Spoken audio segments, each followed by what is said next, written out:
pushing so hard. You might hit the water. Burt Reynolds is Stick, an ex-con involved in another scam this week at the movies. And Drew Barrymore stars in the latest Stephen King thriller, Cat's Eye.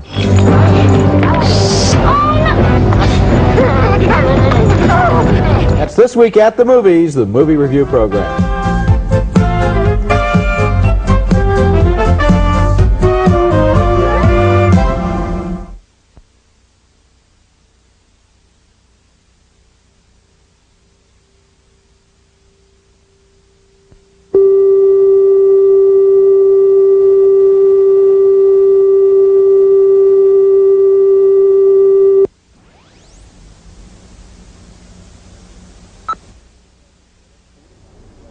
Stephen King's latest thriller, Cat's Eye, this week at the movies, the movie review program.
memory of Jason still haunts you, you're not alone. I sat through every disgusting frame of this film twice. And so did we, and so did we. Yes, the subject is sequels. Hollywood is making record numbers of them this year. We'll review 4 this week on At the Movies, the movie review program. I'm Gene Siskel, film critic of the Chicago Tribune. And I'm Roger Ebert, film critic of the Chicago Sun-Times. And Gene, it's a little early in the show, but looks like we have another visitor in the set. Yes, and he's sacked out already. Aroma the Educated Skunk, because it's 4 sequels today, 4 lousy movies. Can you believe the show is only starting and already we know that we don't like all 4 of these movies? Roger, if we didn't know in advance that we wouldn't like these movies, we would be from different planets. You know, it's funny. There's no way Porky's 3 is going to be good. No way. Can't happen. I walked in hoping it would be good. I walk in hoping every movie's going to be good, and I walked in knowing it was going to be lousy. You're telling me that there was no hope when I walked into that theater? Gee, that's funny. That's how I felt. And somehow I knew before we even started to do this show that you wouldn't like these 4 movies because I had faith in you as a critic. You know, one of the things you learn after several years on the movie beat is that for every good movie with a sequel, like The Godfather, for example, there are a dozen or more bad movies with sequels, and it almost seems like they make a bad movie in order to make the sequel. Like, for example, all of the movies on this show. We're going to look at 4 stinker sequels, and even their names don't sound inspired. Missing in Action 2, Porky's Revenge, The Relentless Friday the 13th, Part 5. Can you believe this? When we went to see Part 1, that there was going to be a Part 5, and they're still not finished. I got another one for you. Did you realize when you went to college that someday you would be paid money to go see 5 movies called Friday the 13th? My professors, they're proud of me. They're thinking, that Roger, he sticks in there. He doesn't stop after Part 3. He doesn't even stop after Part 4. And now Gene's got the next movie. It's Police Academy 2. Their first assignment. Actually, it's the first movie. It only seems like it's the next one. Because this is a show of sequels. I went to a good school. Why am I doing this? This is humiliating. Okay, friends of mine who sell insurance have more honorable jobs than what I'm about to do. Okay, now, Mr. Yale philosophy major, I want to hear your review of Police Academy 2. One of the surprise hits of 1983 was Police Academy. Why did people go to see that picture? I don't know. It was sort of a rookie cop's version of Animal House, telling the adventures of a whole bunch of new recruits to a big city police department. The accent was on raunchy, idiotic humor. The formula continues in Police Academy 2, their first assignment, in which the police cadets, now having become full-fledged members of the department, try to break up gang activity that is terrorizing the city. Here's a scene where a young cop's first assignment is to get a kid to go to school. Come on, come on! Double time, double time! To get up, move it, move it, move it! Come on, move it! I want you to go straight to class today. Why should I? Because I said so. Big deal. You mind your manners, mister. I don't have to. Bird face. That does it. You're in trouble. Oh, I'm just really scared.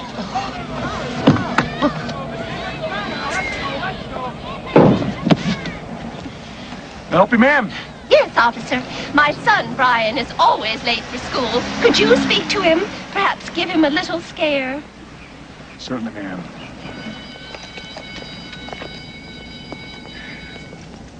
Hi, Brian. It's almost 800 hours. Time to deploy for school. I'll go when I'm ready. You're ready now, mister.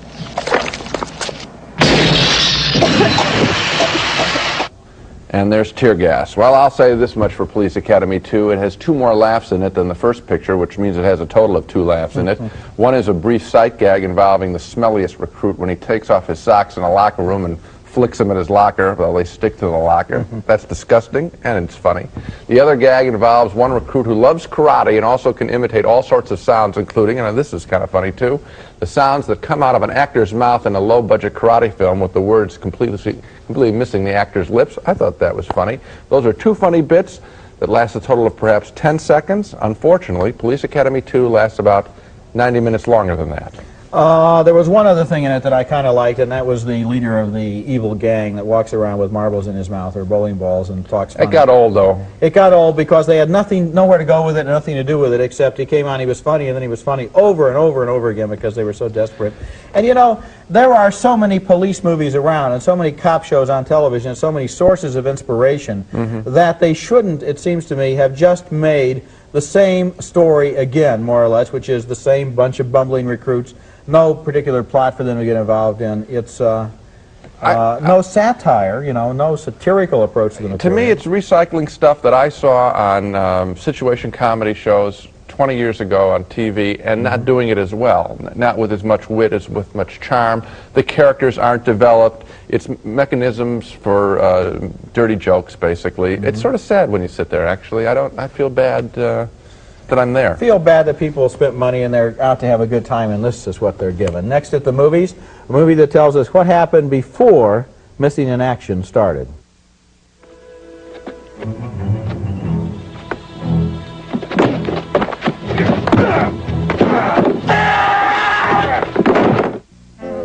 Ernie, isn't there an easier way to make crackers than stone milling? Not as uncommonly good as Keebler Stone Creek crackers. Taste. That is uncommonly good. Stone Creek cracked wheat, hearty rye, and sourdough crackers all taste uncommonly good, because we use stone milled grain. But that's hard work. Would you rather we made ordinary crackers?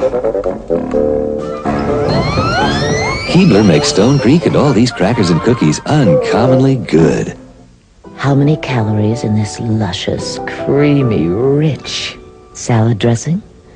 Fewer than you think, because this is new Hidden Valley Ranch reduced calorie dressing with all the thick, creamy taste you'd expect, but only 35 calories a tablespoon.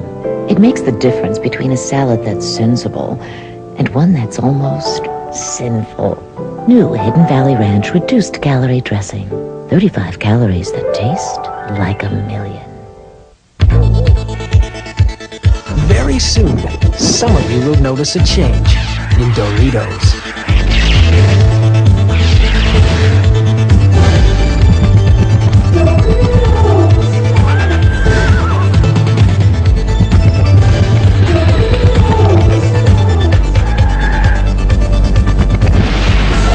Doritos, now with more nacho cheese flavor than ever. Definitely.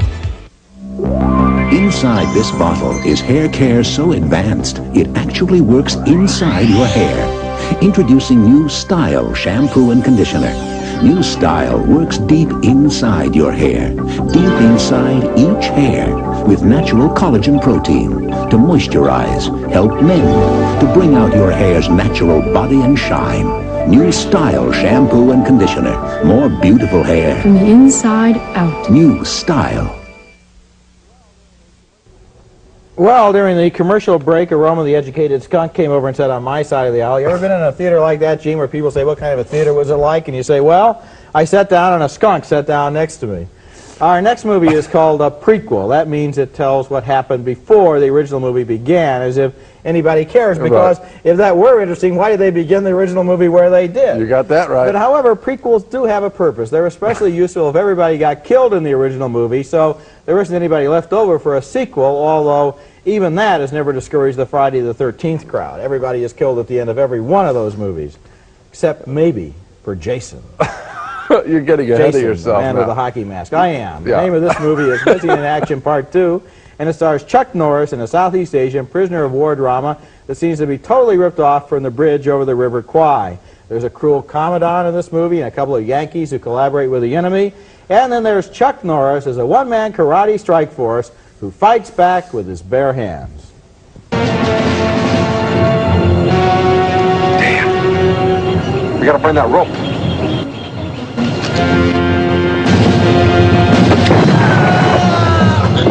They're getting too close. Let's get out of here. It's gotta be here. Harrison said they were under a big rock. There must be 60 big rocks.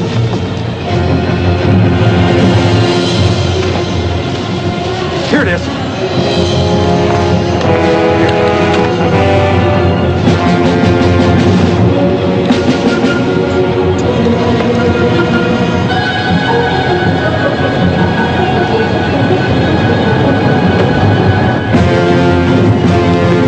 Good luck, kid. Aren't you coming? I'm going after Hull. If you're staying to fight, there's no way I'm leaving you. Here they come. Get your ass down the cliff. Demo, look out!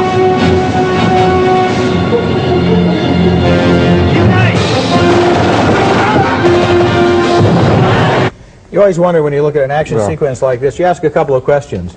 Why would the enemy spend thousands and thousands, if not millions of dollars, to maintain this elaborate security apparatus to keep 6 or 7 Americans in the jungle for 10 years? I got another question. Second, who does their laundry? It's all pressed, you know, they look like they just came out of the one-hour Martinizing show. Yeah, when I was watching that scene, I'm thinking that I'm sitting there, look how the bomb goes off, and then all the extras go like this. They just lie, fall over. I always love it when the bomb goes off and somebody hits the trampoline and jumps over. It's always the same guy. It's like in a Western. Always one guy who gets towed along by his heel, you know. It's the same guy every time, especially. Chuck Norris, however, I will say this for him, is not a bad actor. In fact, in movies like Lone Wolf McQuade, he's made some of the better action films of recent years. Remember that one? Yes. Where he was in the pickup truck and he drove it right out of the grave with the steering wheel in one hand and a six-pack in the other. Now that was a good scene, which shows that if you see enough of these movies, your mind does go soft. But in Missing in Action Part 2, there's all sorts of unnecessary details in this movie about a drug smuggling operation and about the hang-ups of the camp commandant and about how these two men are going to have a macho face-off and all of this stuff that seems borrowed from every other prison camp movie ever seen. And not surprisingly, since it all just leads up to Missing in Action, the first movie, which is now the second one, if you can figure that out. Still, I'm going to go out on a limb, and I'm going to say that of the 4 movies on this show, this is the best one. That's not a very long limb. I think that it's probably the best, but I had a strange reaction to this picture. I watched it. It wasn't very good. It was very predictable, bordering on racist in the old-fashioned way, the World War II films. And then I'm sitting there and I get very sad. And what I realized, I think, was there's this tremendous need in this country to see films in which the Americans win the war in Vietnam, the war that we lost in real life. And I'm sitting there thinking how sad it is that there's this tremendous need, that we have this tremendous need, and I'm feeling so sorry for all the veterans, and I'm thinking about Vietnam, and just by thinking about Vietnam, it was more meaningful than this picture was, so I give the film credit for at least having a subtext that is something interesting. Yeah, essentially what all of these Missing in Action type pictures do, and there have been a whole group of them, is they say, look, we're going to replay the war and we're going to have our rules. That's right. Here are this is who the enemy's going to be this time, this is who we're going to be this time, they're going to be bad, we're going to beat them, and we're going to forget like the real war was ever fought. It's sad. That's what's going on in the movies. Coming up next at the movies, that fat old crook named Porky tries to make yet another comeback. Mr. Carter! Oh, yes, this is awful. Awful. Especially the woman with the big titty.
Our next film, and yes, aroma is still... Oh, I'm sorry to scare you there, little fella. Our next film is Porky's Revenge, the third film in a series about a bunch of high school kids in Florida in the 1950s who do battle with a nightclub owner named Porky while taking time out from their major preoccupation, which is pulling a variety of tired sex jokes on their classmates, with their classmates, about their classmates' parents.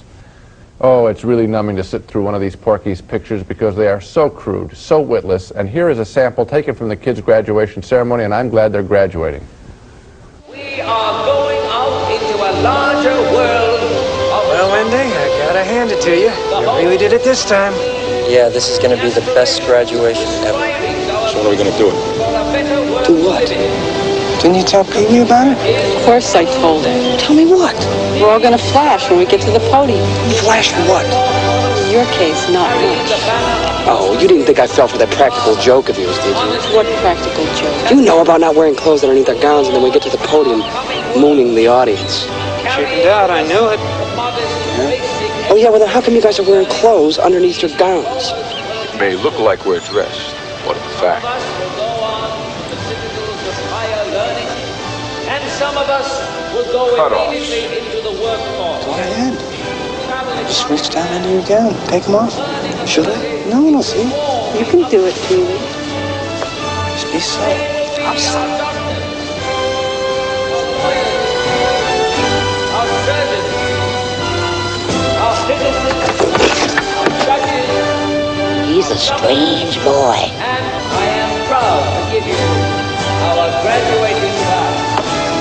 Okay, so by the time Inga's getting her diploma, we'll all be near the podium. That's when we do. Inga? Yeah, she's going to flash too. Inga! Do you have clothes underneath your gown? It's not a concussion, yeah? Yeah. Isn't that funny? You see, he took off his clothes and they really didn't, so they're going to fool him. Boy, is that not funny. And didn't everyone in that scene look about 10 years too old to be in high school? They're all repeating the 12th grade for the 10th time. Yeah. What's the appeal of the Porky's pictures? I guess it's people walking in hoping to see the equivalent of some kind of dirty joke book, but what they get now is really just a bad dirty joke book.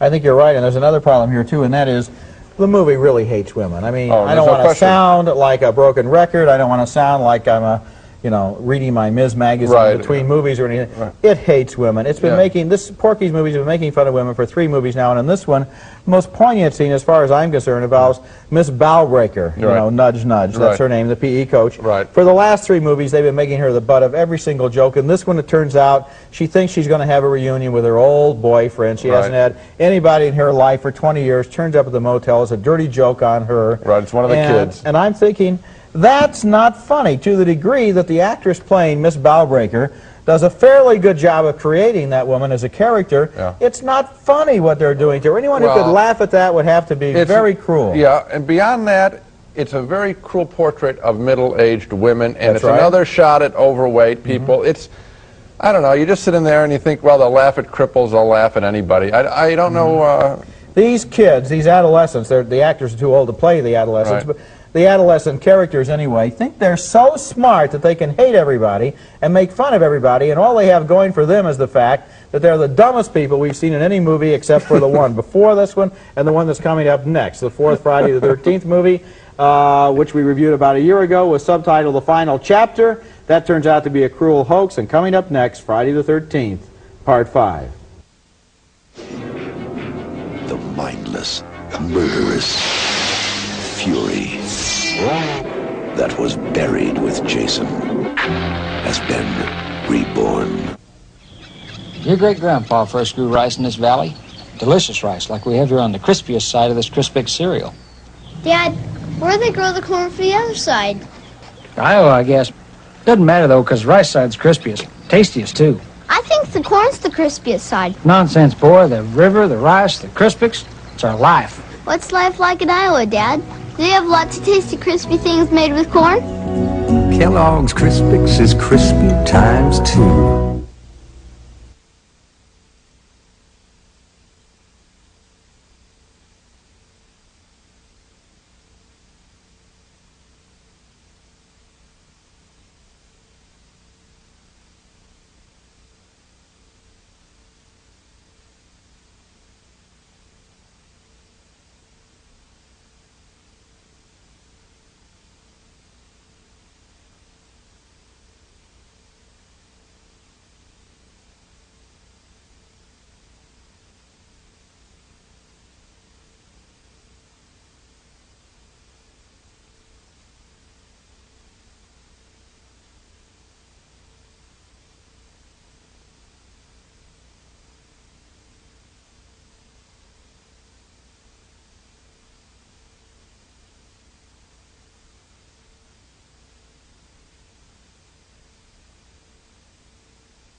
Well, Aroma, it's the fourth movie on the program, and this is the one you usually turn up for, but if any of you have tuned in late, I'm afraid that Aroma has actually been here for a long time on this show because he got here right at the beginning to help us review 4 sequels, which I'm afraid are all candidates for the Stinker of the Year. You got that right. Our next movie is named Friday the 13th, Part 5, and why was I so lucky that I got to review this movie instead of you? I'll get my chance. I don't know, I guess the big dice up in the sky rolled and said Friday the 13th, Part 5. For Roger, this movie is subtitled A New Beginning. That's because Part 4 was called The Final Chapter, and they didn't think that Part 5 would sound real good if they called it The First Epilogue, I guess. But actually, this movie is just more leftover recycled garbage from the last 4 times around.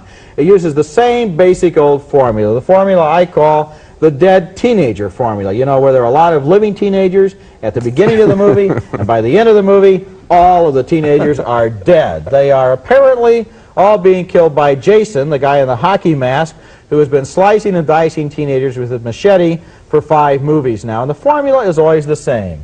Jason is out there in the wind and the rain, and there are dead bodies all over the house, and everybody is screaming, and their clothes are ripped off their backs, and there's blood all over. And so, of course, more teenagers think it over and decide that what they've got to do now at this moment of crisis is walk out in the forest by themselves. Jason is out there. There are dead bodies everywhere. Let's go skinny dipping. Right. The producers of Friday the 13th, Part 5 have decided not to supply any scenes from the movie for reviews on television. And I wonder why not, or maybe I don't wonder why not. No, you know why not. Maybe I'm happy that we don't have to look at any scenes from this movie again. But what we do have are the coming attraction trailers from the film, and this is as close as I hope you get to this movie.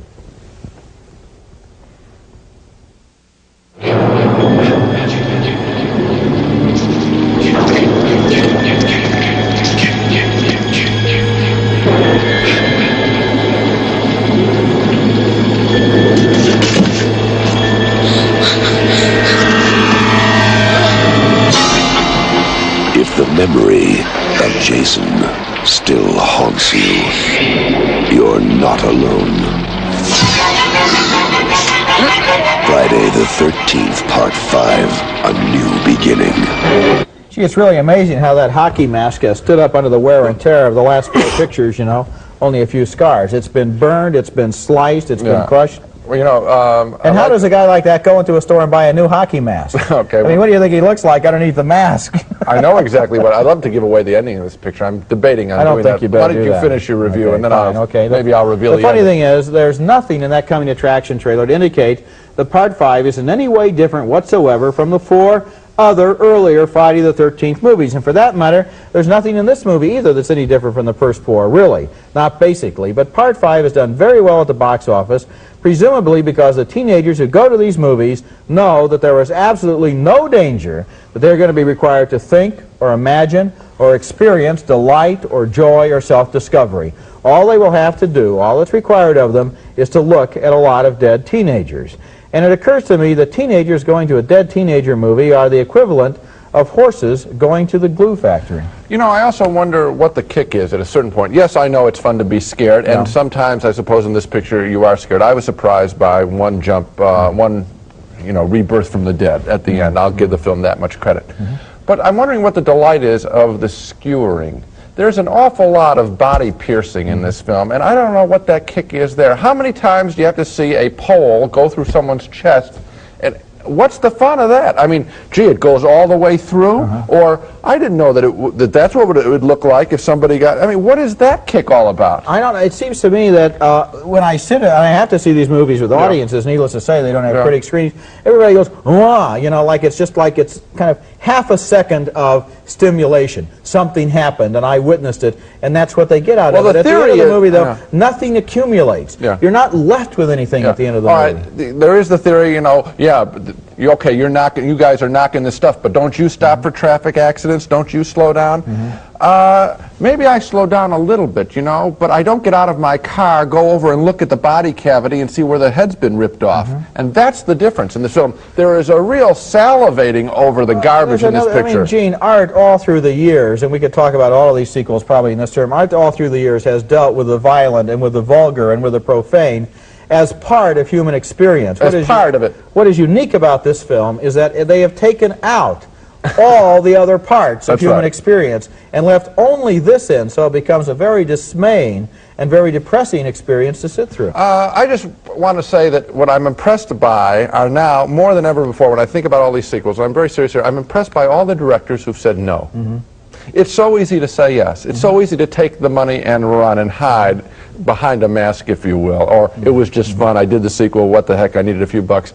I want to thank all the directors who said, I won't do it. Yeah, and I have too much self-respect, I'm not going to do another one. Let's go just one more level, and then maybe this can be the end of it, and that is the people who made the first movie in each one of these series, it seems to me, at least had something going for it. The person who made the first Friday the 13th movie, the first Porky's.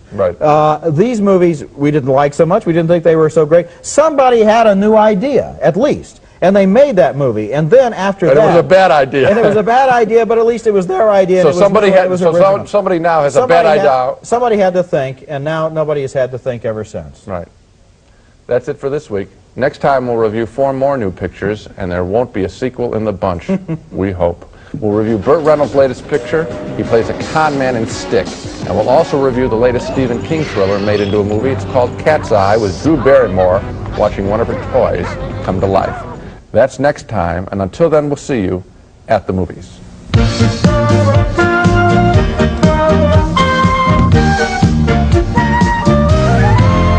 Diet Shasta now with the great taste of NutraSweet with 18 fabulous flavors. Even the toughest critics say, I want a pop. Diet Shasta. Rich, thick chocolate in every bite. Original chunky with crunchy nuts and chewy raisins. Deluxe chunky with a delicious mixture of crunchy nuts. Chunky's back. Today's pledge does more than polish. Now spray it on your cloth. And it's great for everyday dusting too.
Ladyhawke is the name of an exciting and romantic adventure story about 2 characters who are very much in love, but are doomed never to meet. That's because a wizard has cursed them in a terrible way. By day, she's a hawk. By night, he's a wolf. So they never meet as man and woman. There's a 3rd character in the movie, a wisecracking young man played by Matthew Broderick, and he becomes an ally of the man who is a wolf by night. And in this scene, Matthew Broderick assures him, Rutger Hauer, that he isn't trying to make a move on his girlfriend, the lady who by day is a hawk. It's a good little hawk. Nice bird. Go on now. Go to your master. Go on, Ladyhawke. Last night. Captain? Tell me about it. What's to tell? Go on now. Go on, go. Oh, we ran into a bit of trouble on our way to an inn. You took Isabeau to an inn? Oh, first we had to go to a stable. Fly to your master. Fly to the one you love. What did you do in a stable? We changed clothes. What? Not together, of course. You left her alone? No, never. So you did change? No, take her. Take her. See, at night, that hawk is a beautiful woman, and of course Rutger Hauer is jealous that Matthew Broderick was with her, something that he can't be. Ladyhawke is a romantic adventure with a fairy tale that I think could last for a number of years. We feel very sorry about these 2 characters not getting a chance to meet. My only complaint against the movie is that the Matthew Broderick character has been written in a very contemporary manner, I guess to appeal to today's teenage market, but his character seems out of place here in what otherwise is a genuinely emotional love story. That mistake aside, Ladyhawke is quite special. It's a fine film, and I'm Gene Siskel at the movies.